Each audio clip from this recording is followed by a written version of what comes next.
Showtime, and it's Mark Zuckerberg has confirmed we are live. Oh, yes.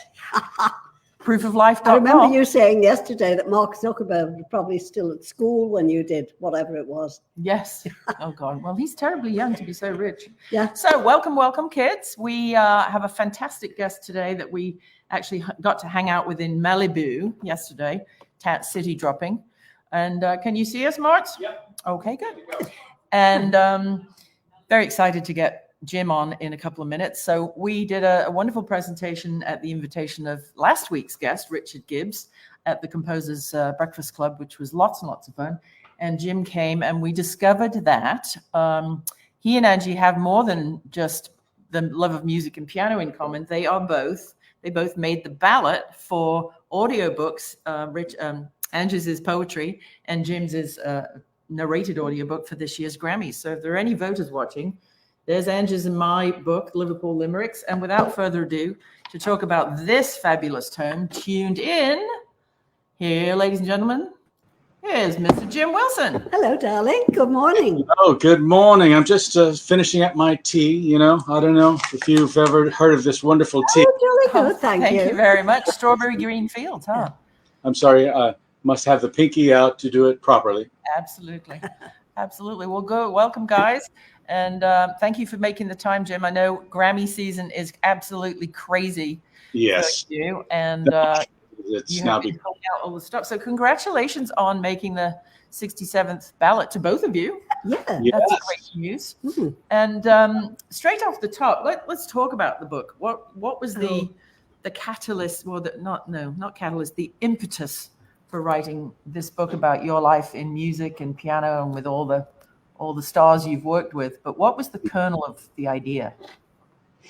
Well, in the pandemic, I started writing down some of these stories that I've had the extraordinary fortune of being able to experience, of getting to sit on the same piano bench as a certain Liverpudlian and sing some Beatles songs in it. And limo rides with Elton John and road trips with Carole King. I started writing these stories down, and soon enough it became a bigger narrative about insecure West Texas kid leaves his hometown to pursue his artistic aspirations. Piano tuning that was going to be a sideline kind of got me swept up in this unexpected success in the 80s. I helped to develop the first MIDI adapter for acoustic piano. And that led me to some rare air, like I said, being flown to England a dozen times by Paul and others. And then really, to get to your question, what was the impetus? The first impetus was to get these stories down. And then the next thing that really propelled me as an artist, and also as an author, was in 1997. My best friend died of a heart attack at the age of 37. Oh. And that I had some other loss. My friend, my brother, had died of a heroin overdose at 23, and it was brutal. No boy. But it was Claude's passing that really put things in perspective for me. And I had this fear of kind of stepping out as an artist, because I was surrounded by all these amazing artists and musicians. And who the hell do you think you are to step out as an artist? Exactly. I know. Well, I realized with Claude's passing that momentarily losing face is a far less horrible fate than dying with a dream in your heart. And to answer your question, the biggest impetus for me creating my music and me creating this book is knowing that any moment, any of us could get that little tap on the shoulder, time's up, pencils down, turn in your assignments as is, let's go, it's over. That's right. And I saw how easily those dreams could vanish with Claude, because Claude, Goddard, my dear friend, was a really successful singer, a songwriter with hits by Celine Dion and etc. David Foster's right-hand man, and but he had played me about a month or so before he died this beautiful sonata on piano, and this was his real dream, was to step out as an artist. And I knew how scary that was, it's all nice. It's all fine and well to have this great success Sure.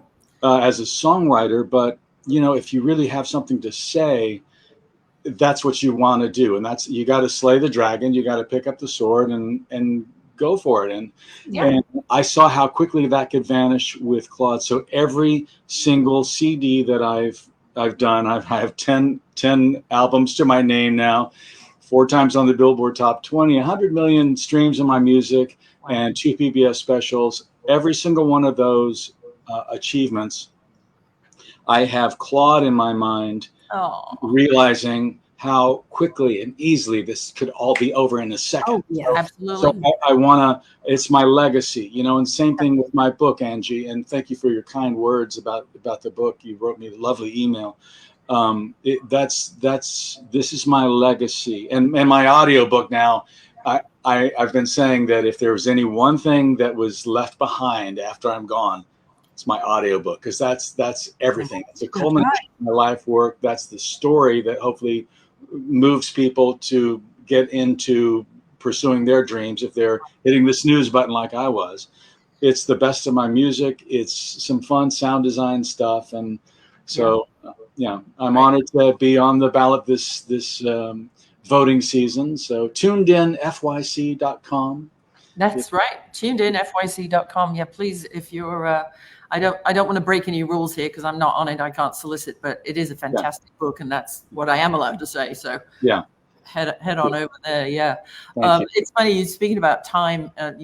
My dad, Jimmy Mack, always used to say, procrastination is the thief of time. Yet the same man was so time regulated throughout his life. Angie would say to him, "Are you hungry for some lunch?" And he'd say, "I don't know. What time is it?" What time is it? And I still do it to this day. We all live together. And if Ruth and Martin are going out for lunch, she'll say to me, "Shall I prepare you some lunch?" And I always say, "What time is it?" Yeah, And John Lennon never used to wear a watch, certainly when he was around, on the weekends or whatever. And this conversation happened once at the lounge at Rembrandt, and said, "Would you like some, Scotch beef and broth barley soup or some Scotch broth soup? It's a cold day. Would you like a bowl of soup?" And my dad said, "What time is it?" And John looked at him and just said, "It's now. It's now. The time is now." Yeah. I love that. That was it. Yeah. Typical Johnism, wasn't it? Yeah. Now. Time is now. John, right? Yeah. No. And speaking of losing Claude at a very young age, in our world, we lost John like that. Yeah. Right. In a second. He was working up until the end. At least he was still pursuing his dream. But so many people are just like, "Oh, who's going to buy? I can't. I haven't got time. I haven't got time. I'm busy with it." Make time. Make time. If it's for you and your soul and your creativity, do it. Just that's exactly right. I started making time when I was 82. Yeah, she wrote her first book at 82, and she's still. Oh my. This one came out this week. All You Need Is Tea. I think you saw. All You Need Is Tea, which I perused yesterday. It's so good. And I love reading about PG tips, of course, and PG stands for pre-gest or something like that. I researched. Anyway. I don't even remember. I researched it so long ago, I've forgotten. Yeah, it takes a while to get these things out. One lady I spoke to yesterday, she said, "So what is in your Rockstar tea?" I said, "You know what? I've got 13 flavors. I couldn't for the life of me tell you what it consists of." It's calendula and chamomile and all kinds of tea. We took some Rockstar tea to Richard for his throat yesterday. So Brilliant. Hopefully he'll feel better. So what lessons did you take from working with world-renowned artists like Paul McCartney, Elton John, Carole King, Dan Fogelberg? And that was the MIDI thing, just to set it up for the views. That was your MIDI invention that got you in those rooms, right? That's exactly right. And to tee that conversation up, there is a theme in my book called The Power of One. How one moment, how one little gesture can take you down roads that you never thought of. And it can change your entire life, change your world. Hi, Nan. Thank you. But one of those moments was me tuning a piano at Name That Tune, a TV show. Yeah. And I noticed a guy across the way, and I wonder if that's Chuck Monty, and he's a famous guy and before the internet. So I decided, what the heck, I'm going to go introduce myself. Long story short, because I took that little moment to introduce myself, that led to me helping to develop the first MIDI adapter for acoustic piano, which put me in all this rare air that we're talking about. And for those who don't know, the musical interface, right? So MIDI, MIDI. MID, musical instrument digital interface, and it was this adapter would go underneath the keys of your piano and allow you to hook up synthesizers to your piano, or you can take the MIDI signal out of your piano and go into a computer. So this rocket ship built for one took me to places, like I said, sitting, and there's meeting a celebrity and then there's meeting a Beatle, and of course. Oh, so Your story yesterday, Ruth, about you as a youngster, you and Paul and the Golden Slumbers thing. It's just so amazing. Of course, you're a kid and it doesn't register. But I mean, for any of us punters out here who've listened to, who watched the Ed Sullivan Show when we were kids, and just that we were part of this tectonic moment, this explosion, it registers so deeply into your DNA. But to get to your question, what did I glean from all these people? Getting to be in that rare air and to watch their creative processes, firsthand, that front row seat, because I'm a cheeky bastard. Let's be honest here, No. I'm on a mission to do this work for them, but I happen to like engaging with people.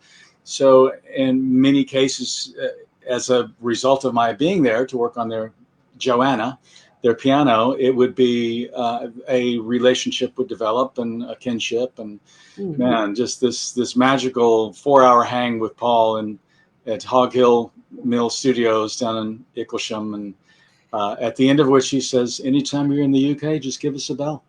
And I did. I went to Pease Marsh, to the home or the studio a dozen times, and such a great, charming guy. And but being in that jet stream, that it just kind of being privy to that creative process. Cheeky bastard that I am. A quick story about Paul. So I head back to my hotel in London, and I'm thinking, God, I felt like we had this incredible kinship, and he said to call anytime. What the hell, I'm going to do it. And me being the cheeky bastard that I am, I'm thinking, I've got this song idea that, in progress. Maybe he'll write it with me. Who does that? You But never know. Yeah. Never know. I knew that I would forever beat myself up if I had the at-bat and I didn't take the swing. 100%. So it's a Sunday night. I'm in Earl's Court Hotel, and I take a shot of tequila. I pick up the phone and, oh, hey, how you doing, man? Yeah, good to see you. We had a nice little chat, and so Paul, I've got this song idea that it needs some lyrics. Oh, I see. Technician. Oh, that again. Texas right away. He wants to start writing with the Beatles. Is that it? Yeah.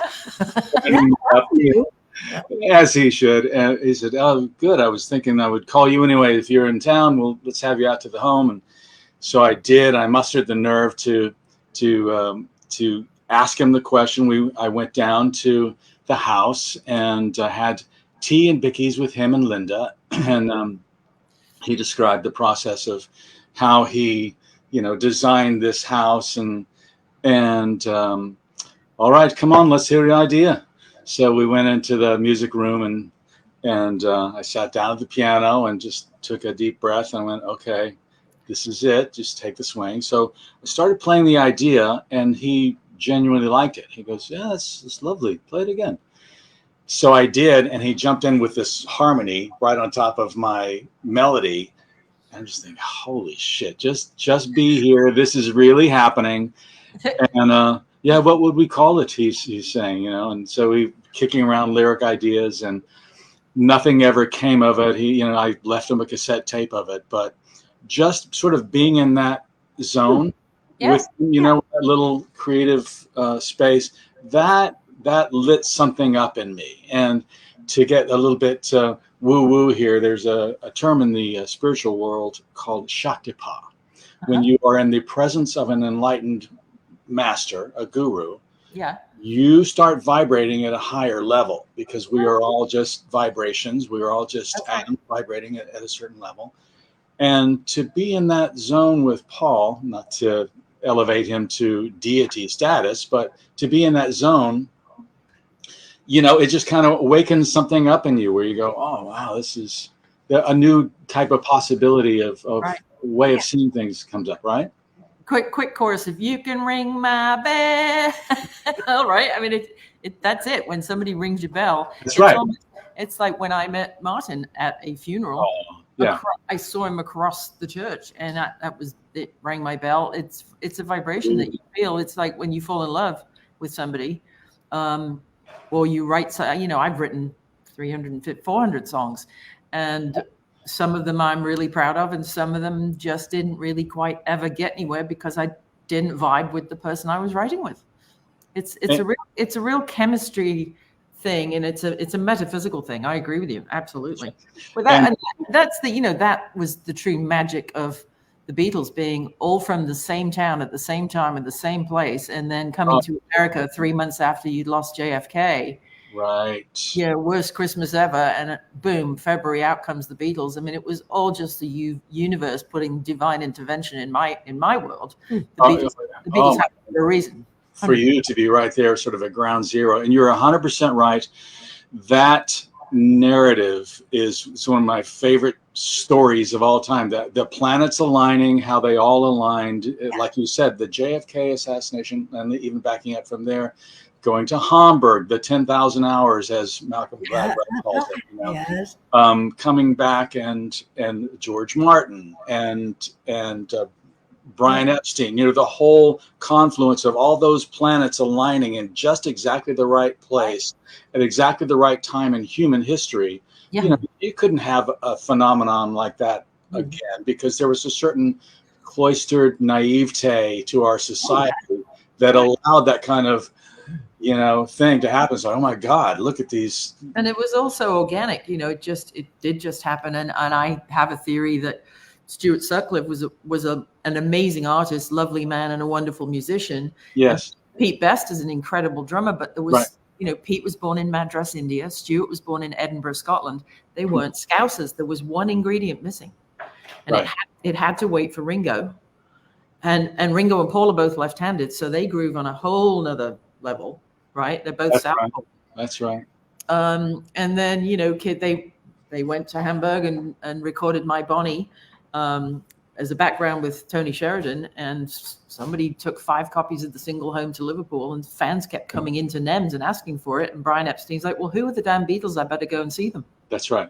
And he nips down to the cavern. That's his history. Yeah, no, it's one of the most compelling narratives of our time. I you know, read every single book I can about it, because it never grows tiresome. Well, and again, speaking of happenstances, the Beatles were going out. It was September of '63.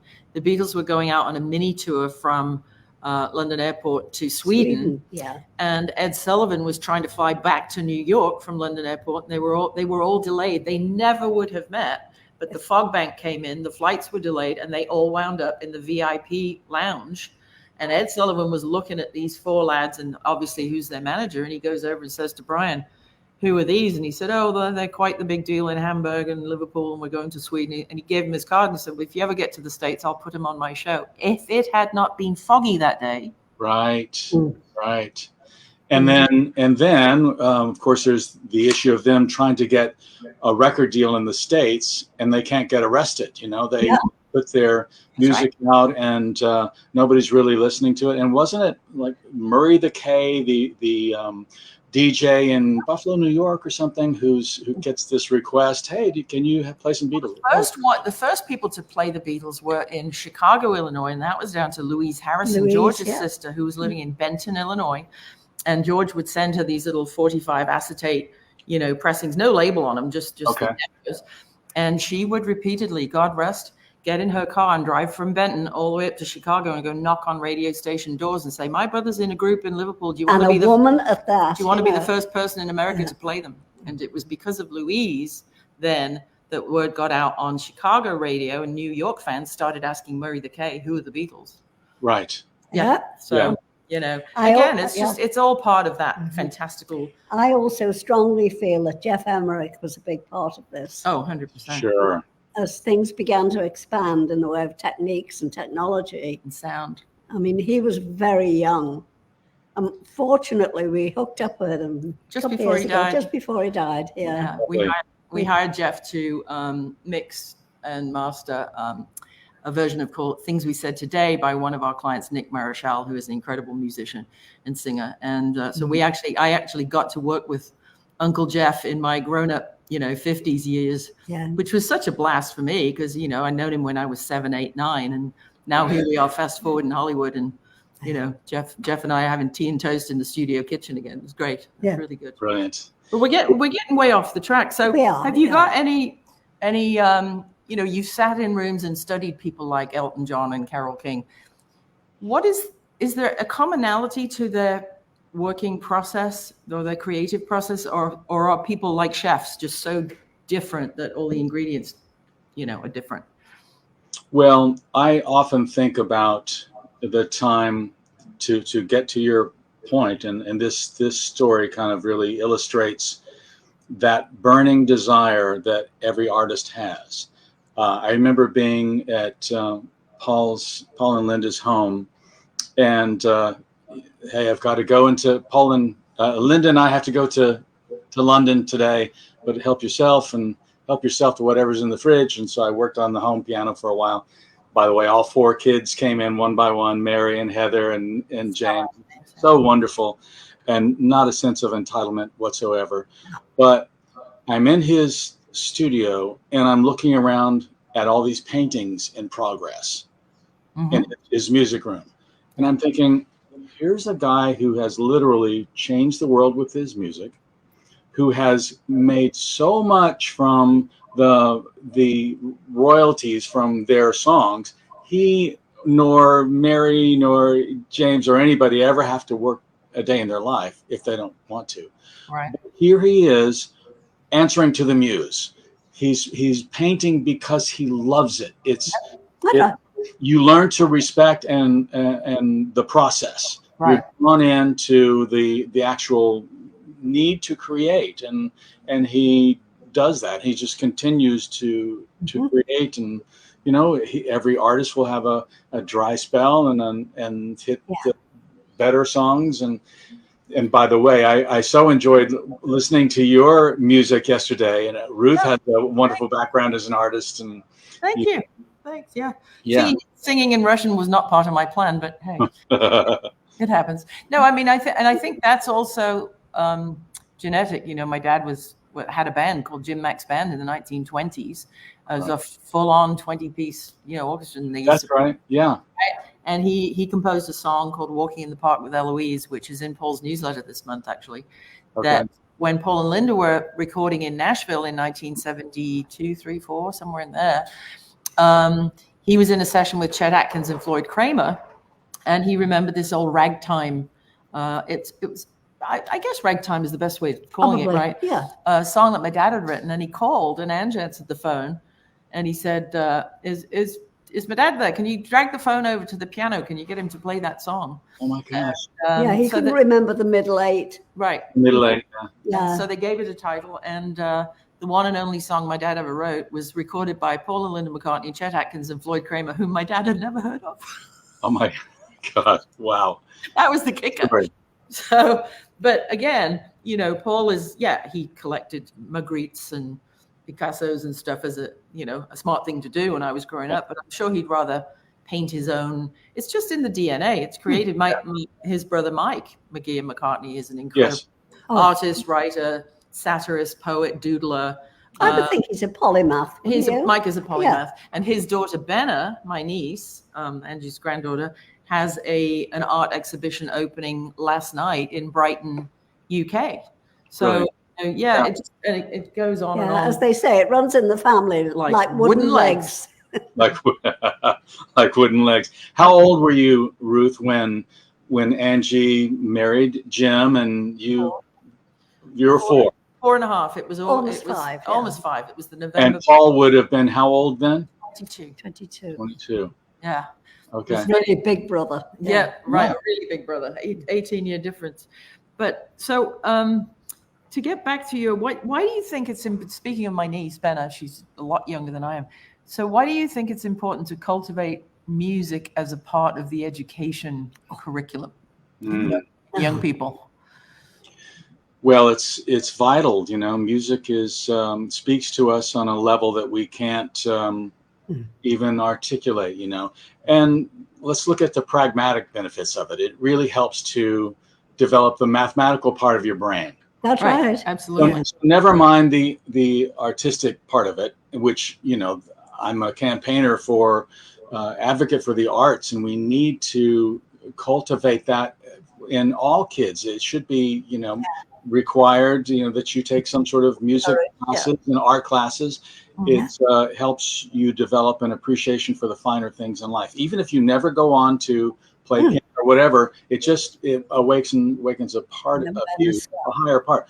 But even never mind that, just the fact that when you study music, it is scientifically proven that the mathematical part of your brain picks up too. So they're very related. The relationship between 1 to 5 and 1 4 and the minor 7, all the scale degrees, that kind of, and learning scales, that really helps to that helps with the development of the mathematical part of your brain.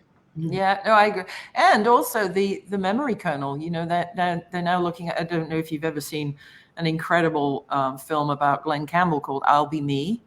It was about his final years. Did you see it, Jim? No, I didn't, but I think I know the gist of it. The Alzheimer's is taking over, and the music plugs into a deeper part of the brain. Right. His daughter Ashley, who's a sweetheart, would go to the care home every day with one of his favorite guitars or a banjo, and she would sit and sing and play with him for hours, and he didn't miss a note or a lyric. Tony Bennett was the same, wasn't he? Tony Bennett was the same. Susan and his beautiful daughter Antonia had a piano player come 4 times a week and rehearse 4 hours with him, and he would stand at the piano and think he was in Carnegie Hall and just rock the apartment. Yeah. And yet it would sit him down for lunch, and he know who people were. He didn't know who they were, but he knew all of his songs. Speaking of mental acuity, I can only pray that I have a fraction of the mental sharpness that you have, Angie, at 84 and 95 that I do at my age of 39. And what? Yes, 36. Your nose is growing. Well. Thank you for that. The memory does fade, and it's just remarkable. I love that you two get to do this wonderful venture together and hang out, and I'm sure it feeds and it keeps you alive and gives you a sense of purpose to be doing this. What I do every night before, when she's had her glass bottle of wine, vat of wine, Before I put it out for the recycling, I like to, rinse the bottles and be nice to the people who collect the recycling. So I take the bottle brush and just jam it through both ears, give it a bit of a squiz around, and then that seems to be what keeps the plaque free. You see. Well, the old joke about the guy who's like 98 or something, and who drinks a bottle of booze every day and smokes a couple of packs of cigarettes. And man, if I'd have known I was going to live this long, I would have taken better care of myself. Yes, exactly right. Exactly right. But so back to your career for a minute. Angie had a question about this. Yeah. So how did it feel to have a number 2 album, Remembrance, in the Billboard charts for how long was it?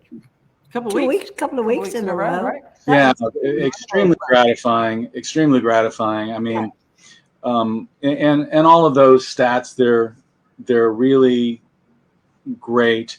But I have to say the most gratifying thing is to get an email from somebody who says, I've listened to your music every morning. It helps recalibrate.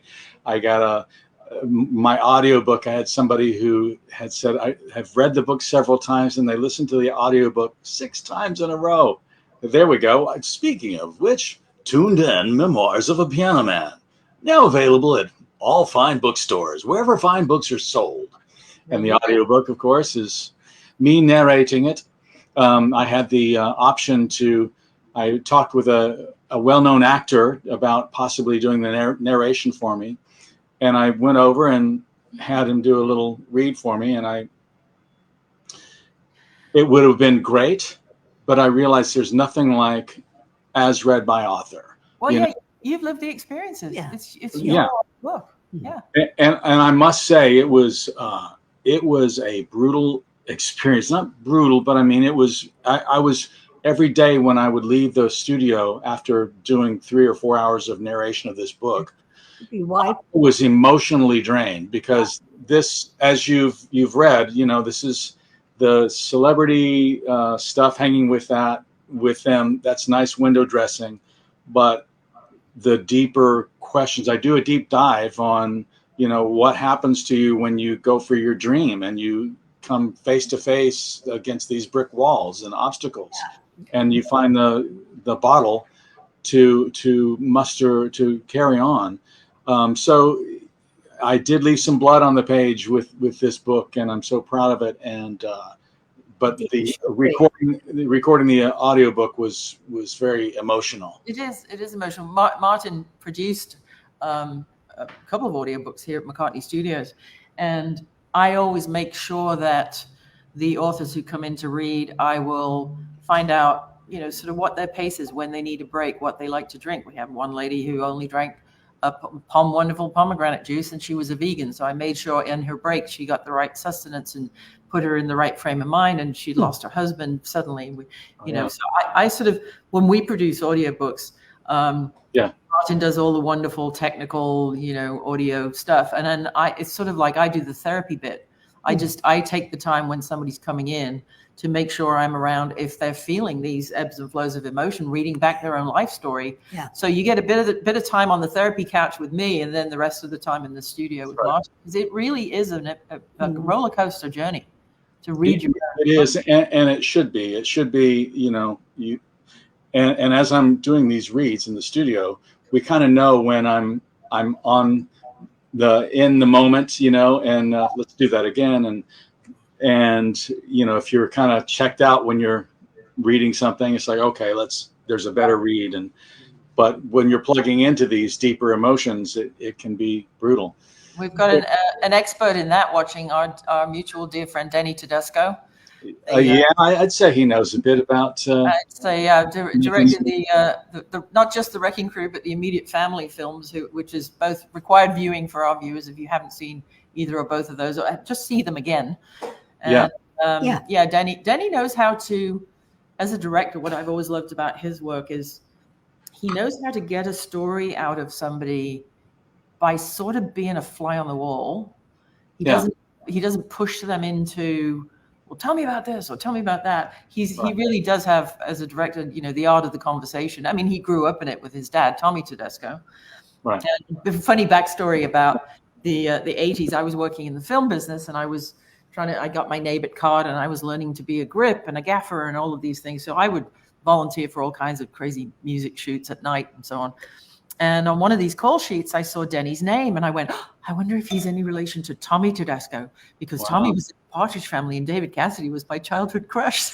I'm like fangirling all over. I go to the call sheet and I go, are you any relation to Tommy Tedesco? And he's stalking at a very that was my early dad. age. I'm like, does your dad have, because Tommy was still with us then, does your dad have any backstage Partridge Family stories? It's kind of a weird. And Denny and my husband and I are still friends to this day. So lovely, yeah. He's also got a dog in the race for the Grammys for Best Music Film this year. Yes, great film, really. Yeah, really is. Mm-hmm. So, when you met Chick Corea, right? That then opened other doors of you working on people's pianos like Janis Ian and God knows who. Do you have any funny back in the day celebrity stories from? No funny stories at all. None, because you have no sense of Not humor. funny. Question. No, the Chick Corea thing, I mentioned earlier that there's that power of one theme throughout my book, and how one moment can change everything. I had left Amarillo, Texas to go to LA to become the next Jackson Brown. And as I like to say, I instead became the next Jackson Brown piano tuner. Well, it's a step in the right direction. Yeah, it's a step in the right direction. So it was a 2-day drive. I get to Los Angeles at 6 p.m. on a Monday. My roommate then says, hey, let's go hear this band. They're called Just for Grins. They're playing in Burbank. It's a bunch of studio musicians. They're all great, and they play just for fun. 6 p.m. I arrive. 9 p.m., 3 hours on LA soil. We go to hear this band. They're all great musicians. They become great friends. Tony McShear is one of the. He popped in a little comment a minute ago, and every single one of the guys in that band became friends and champions of my music. And this one led to me restoring a piano for Supertramp. That one led to me going over here for Seals and Crofts. And then this one led to that one, which led to me tuning for Chick Corea. And so I'm literally just fresh out of piano tuning school. And I'm kind of, just kind of winging it here. And Chick Corea was, for those in the know, who aren't, he was a legendary, iconic jazz musician. Mm-hmm. And to earn his respect, and they gave me some street cred, and the Just for Grins band. But that was one of my first celebrity encounters. And the great thing about my entree into this world is 90% of the time it's because I'm being ushered in at a high recommendation. You got to use this guy. He's really great. And so there's a certain amount of respect, as opposed to just if I'd have just gone up to Chick Corea at a business card. I tuned in. Yeah. Hi, I'm a big fan. And I've been down that road before. But it sure is nice when you're ushered in, like with Paul. David Foster is a tuning client to this day for 40 years, a respected producer, and he had just worked with Paul on the Broadway. Give my regards to Broadway album. Broad Street. Yeah. Right, Broad Street, yes. And so I had just midied David's piano, and he was all on fire about this. David had just gotten back from England. So, David, how would you like to be the guy who turned Paul McCartney onto this really cool new invention? So, and I still remember the day standing on Barham Boulevard in the rain at a payphone, hearing on my answering machine David Foster's assistant, Chris Earthy, saying, "McCartney is a go." It's like, oh, my God. Oh, yeah. How cool if I were just able to, I wonder if he'll even be home. If I can just say, "Hi, pleasure to meet you." And man, little did I know what. It's funny how you remember specifically where you were when you got those important phone calls. We were very, very early into QR codes 20 years ago. And Bill Clinton was coming. The Bill Clinton Foundation was doing a big thing at the Hollywood Bowl featuring Lady Gaga, a fundraiser. Mm-hmm. And I was hell for leather trying to get, you had to have a BlackBerry in those days, and B, they didn't even call them apps. You had to have a program on your phone that could scan QR codes. But I thought, what the hell? This is Hollywood. Somebody will have it. We're going to create a code, which wasn't so easy in those days, and put it up on the screens at the Hollywood Bowl, and people can scan it. And then they'll be able to then go. And we built the whole back end e-commerce prior to PayPal being a thing, whatever. And I'm like, I am going to donate this to the Clinton Foundation to raise my QR. How am I going to make this happen? So I made a bunch of phone calls. And then I went to Toronto to a music festival, caught SARS, which was no fun. And I'm laying, sweating, almost dead on the floor in Toronto airport, waiting for my plane the plane to come to the gate, hoping they're going to let me on it because I'm just shivering. And my BlackBerry goes off. And it's, hi, is this Ruth McCartney? Yeah. Doug Band, hold please. I have President Clinton for you. That's you. I'm sneezing all over the place. Don't you dare die. I was like, I can't die before we get this done, but we got it done. And the people were, when you came into the Hollywood Bowl, there were banners with the QR code, and I got to tell everyone how to make it work and so on and so forth. So you will never forget where you are when you got that call, right? That's exactly right. And speaking of the Hollywood Bowl, Angie, you emailed me last night to say that you loved the book. So thank you. Did you enjoy the Hollywood Bowl story? Oh, yes. Yeah. But it's not the story I enjoyed most, if it doesn't upset you, is your relationship with your son. Yeah. The whole thing. I had a little weep last night, and then I thought, oh, to hell, I'm not going to bed. I'm going to finish this, because Wow. I'd had so much going on at the moment. My reading time and listening time is a bit limited. Yes. But after meeting you yesterday and it being so nice, and I felt like I'd known you all my life. Me too. Yeah. I needed to finish. And yes, your relationship with your son, just amazing. And it made me think of our relationship. Yeah. I loved when you said that after all you'd gone through, the only person you needed to forgive was yourself. Yep, that's right. Yeah. You know, we're all so quick to, I don't know, we put up these defenses, don't we? And we're like, just, well, he should have. Why did he? And why shoulda, didn't coulda, they? woulda. Yeah. But Yeah. One never knows what goes into it. Yeah. no. And to the listeners, what she's talking about is, when I was a freewheeling, Young buck. can't tie me down musician when I'm 19 years old. I got a phone call from a girl I'd been seeing, and she was going to be a mom and I was going to be a dad. Well, that was the last thing I really wanted to hear at that point, because I was going to move to LA, and she, to her credit, she said, no, don't worry, I'll never make this a drag for you. To whatever degree you want to be a dad, you can. And she could have vilified me for being a irresponsible 19-year-old kid, which I was. And honestly, it freaked me out at the time. And as you found, to spoiler alert, the most gratifying narrative arc of the whole book is my transformation, and slowly but surely over the years, over the decades, embracing that role. And my God, it's the greatest blessing in my life. And I have my kids, grandkids on my phone. I was about to show you that, but it's just the greatest blessing in my life is. Well, and God bless her for sticking to it and saying, this is what I want you. I'm not dragging you into it, because, how old is your son? I'm 39, so I'm not sure how it's possible that he would. Nose is growing again.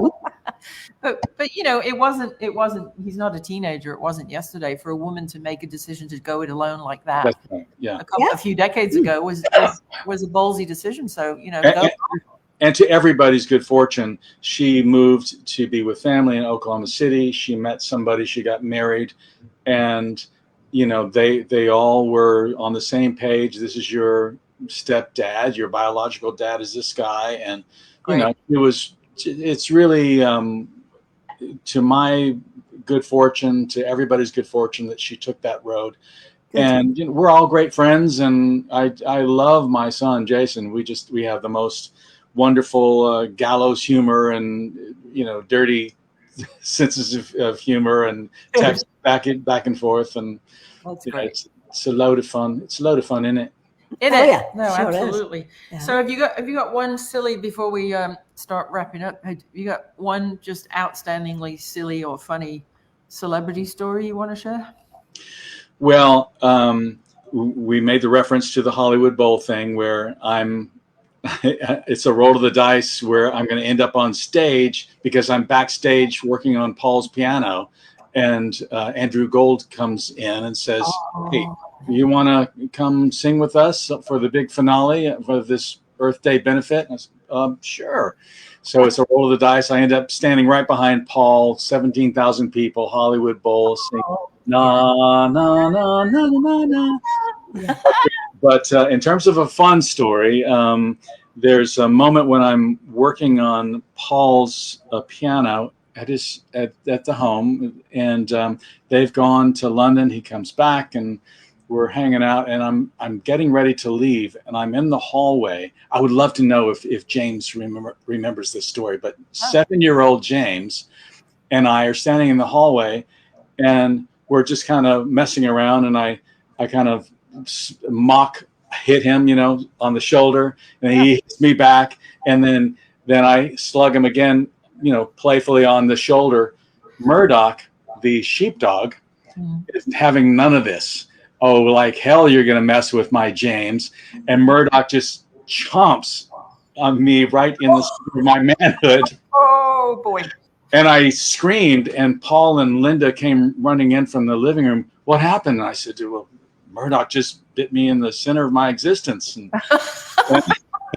says, well, you better go check and make sure everything's all right. So I went to the bathroom, and thankfully, no skin was broken. And I came back out, and bit of a something about Mary situation. We got to bleed her. We got to bleed her. And so we're having a laugh about it. And then Paul puts the perfect button on the whole thing. And he says, "Oh, come on, Jim. It's the best you felt all day." Yeah, probably. Yeah, up all night to get lucky. Yeah, up all night to get lucky. Exactly. Which was another one of their dogs' names. Yeah. Lucky. Oh, really? Get lucky. How funny. Yeah. Okay. See what I did there? It was a dog. It was a dog. Yeah, lovely talking. Yes.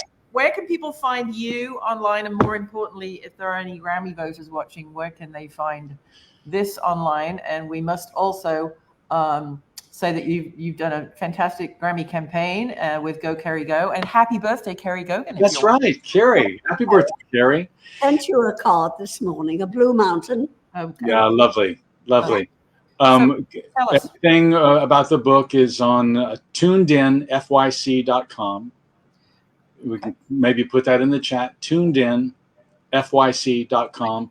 Yep. And there's the whole prologue. We did a lovely little video, 13-minute video of the entire prologue of, beginning with, so you must be Jim, Paul's introduction, and me kind of going, holy shit, this is a Beatle. And, that what the emotions that you go through seeing somebody who's been like this icon your whole life in front of you. But more important than that, just meeting a celebrity, it's like how it moved me and how it inspired me on my own creative journey. And that's the message really that I hope people get from the book is life is short. Get on with your dreams. Yeah. Whatever it is, make that record, write that book, paint that painting. It's all about leaving what's in your heart behind for others, so it might be of service to people. Or as Jimmy McCartney would have said, don't fart about. Don't fart about, you know what I mean? Farting about. Stop farting about. Stop Absolutely. Stop farting So about. the regular viewers will know that we do a limerick because, like I said, yes, she is the limerick lady and she's on the ballot. Right. So Shameless. for our very special guest, so are you sitting comfortably? Then I'll begin. I have to put my reading glasses on. Put her other bins on. Yes. Bins short for binocs. Okay. Ben's got it. Yeah, Yes. indeed. Okay. And a 1, 2, 3. Jim Wilson's got some tales to tell of pianos that have cast quite a spell. And tuned in, his book takes a much deeper look at his life, which is really quite swell. I can die a happy man now. Don't die. No, don't. But that's Yeah, brilliant. Carpet. exactly. Well, what a joy it was to have you, and thank you so much. We'll also go to tunedinfyc.com and jimwilsonmusic.com to find out more about this fabulous man. And if you've got a piano that needs tuning, win the lottery and he'll come over.